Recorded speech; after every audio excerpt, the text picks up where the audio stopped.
ایک لمحے کے لیے سوچئے، قرآن مجید میں ایک پورا خاندان نام لے کر ملعون ٹھہرایا گیا ہے۔ آج ہم سورۃ اللہب کے پیچھے چھپی اس سنگین کہانی کی تہہ تک جائیں گے۔ یہ کہانی ہے خاندان کی غداری کی اور رب العالمین کے اس جواب کی جو قیامت تک گونجتا رہے گا۔ تو سوال یہی اٹھتا ہے، آخر ایسا کیا ہوا تھا کہ قرآن میں ایک پورے کنبے پر نام لے کر لعنت بھیجی گئی؟ دیکھیں، یہ وہ صورت ہے جسے لاکھوں کروڑوں لوگ روز پڑھتے ہیں، مگر شاید بہت کم لوگ اس شدید انسانی ڈرامے سے واقف ہیں جو اس کے پیچھے ہے۔ ایک ایسا ڈرامہ جس نے واقعی تاریخ کا رخ ہی بدل کر رکھ دیا۔ تو اس کہانی کو ٹھیک سے سمجھنے کے لیے ہمارا سفر کچھ اس طرح ہوگا۔ پہلے ہم اس تاریخی پس منظر کو دیکھیں گے، پھر ہم آیت بہ آیت اس کے گہرے معنی میں اتریں گے، اور آخر میں ہم ان ضروری اسباق پر بات کریں گے جو آج بھی ہم سب کے لیے ہیں۔ اکثر مسلم گھرانوں میں یہ صورت بچپن میں ہی حفظ کروا دی جاتی ہے نا؟ تو لفظ تو زبان پر ہوتے ہیں، لیکن کیا ان کا گہرا مطلب واقعی دلوں تک اترتا ہے؟ یہ سمجھنا ضروری ہے کہ یہ صرف لفظ نہیں ہے، یہ ایک حقیقی، تاریخی اور بہت بہت ذاتی حملے کا خدائی جواب ہے۔ چلیں اس تاریخی دن کی طرف چلتے ہیں۔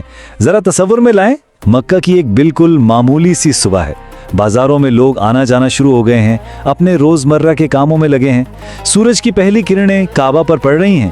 کسی کو بھی اندازہ نہیں تھا کہ آج کا دن تاریخ کو ہمیشہ کے لیے بدل دے گا۔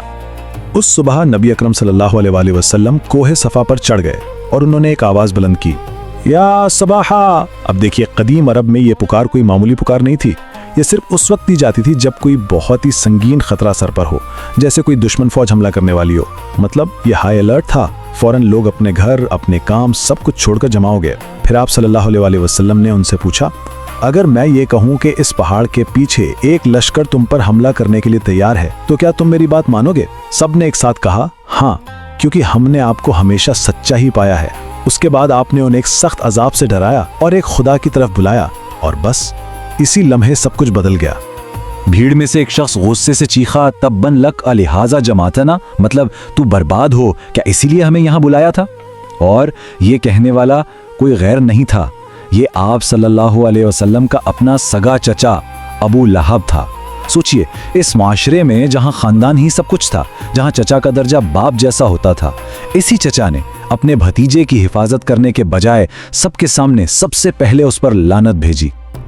اور یہ کوئی ایک لمحے کا غصہ نہیں تھا، نہیں، یہ تو بس شروعات تھی، ایک بے حد بے رحم اور منظم مہم کی شروعات جو ابو لہب اور اس کی بیوی ام جمیل نے نبی اکرم صلی اللہ علیہ وسلم کی زندگی میں زہر گھولنے کے لیے شروع کی۔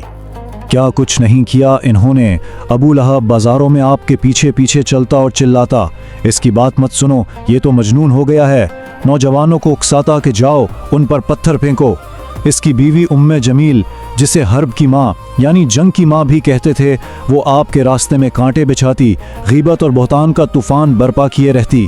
دونوں نے مل کر اپنے بیٹوں پر دباؤ ڈالا کہ وہ نبی صلی اللہ علیہ وسلم کی بیٹیوں رقیہ اور ام کلثوم کو طلاق دے دیں، اور حد تو یہ ہو گئی کہ ام جمیل نے اعلان کر دیا کہ جو بھی محمد صلی اللہ علیہ وسلم کے خلاف اٹھے گا وہ انعام میں اسے اپنا قیمتی ہار دے گی۔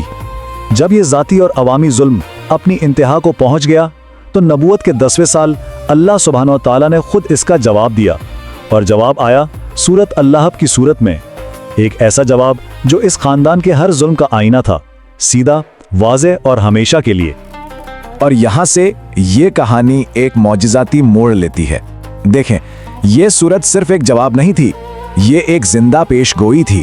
اس میں صاف صاف کہہ دیا گیا تھا کہ ابو لہب ایمان کے دشمن کی حیثیت سے ہی مرے گا، وہ کبھی بھی اسلام قبول نہیں کرے گا۔ ذرا اس بات پر غور کیجئے، ابو لہب کے پاس 10 سال سے زیادہ کا وقت تھا۔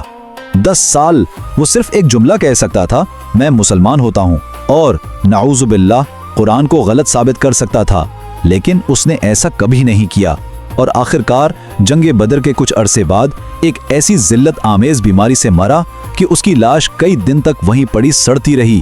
اس کے اپنے بیٹوں نے اسے ہاتھ لگانے سے انکار کر دیا۔ پیش گوئی